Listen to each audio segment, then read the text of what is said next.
doing out there, what's happening. So they're really going to be about music, popular music 40 years ago. I've had these conversations with some friends and people who grew up around that time. 1984, arguably the golden era of pop music. Arguably the last golden era of the larger-than-life pop icon. It started off with Michael Jackson just was dominating at the award shows. Thriller, Mania. I still ain't seen nothing like it before or since, and I don't think I ever will again. I know people will throw Titanic at me and some other things.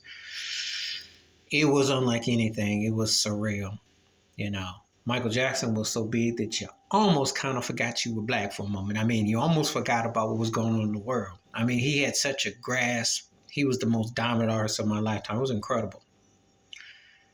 Then you go down a few months later, and then Prince's Purple Rain film and soundtrack explodes. 24 weeks at #1, hit movie soundtrack.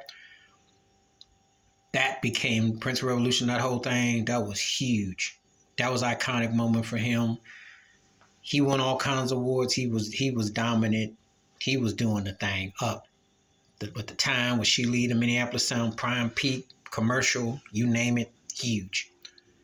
Lionel Richie Can't Slow Down. Came out 83, was huge in 84. Hello, All Night Long, all that stuff just carried over. And that's when people made events of albums and they made events of songs and tours. Then you got Tina Turner open up for Lionel Richie with her Private Dancer, which was the greatest comeback ever for a pop artist at a particular age and time. What a triumph story. You know the rest with Tina Turner. Amazing. And you got Madonna, the Like a Virgin album. That was huge. Took off. Was big. When you think about, and then of course Run DMC was big with hip hop at the time. Hip hop was starting to percolate, so the streets was changing. You had British synth pop, you had R&B, and synth funk.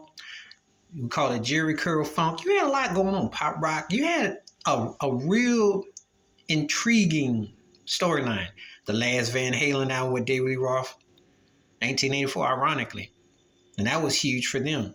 There were so many incredible stories that came out. And Bruce Springsteen, Born in the USA, huge record for him. His most commercial success. I mean, tours, you name it.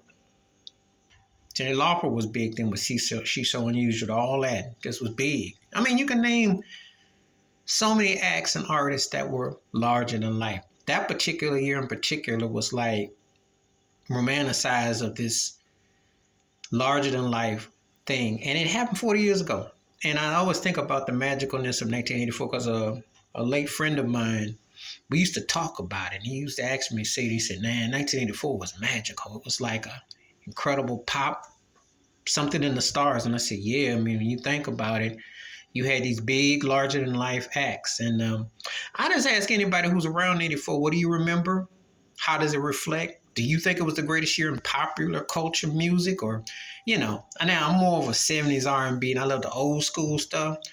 But 84 was something else. We had the cardboard out, we popping, locking, breaking, doing the snake cabbage patching, doing the whole nine.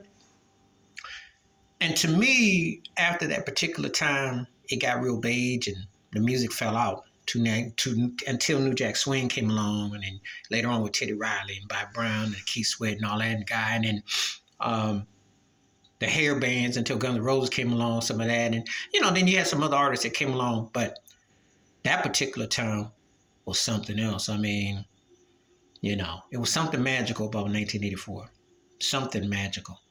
So let me know what you think. Please hit like, subscribe, welcome thoughts, comments, and I do respond. Thank you. Wash your hands. Keep your mind clear. Watch out for another shit of if you like. I'm out. Peace.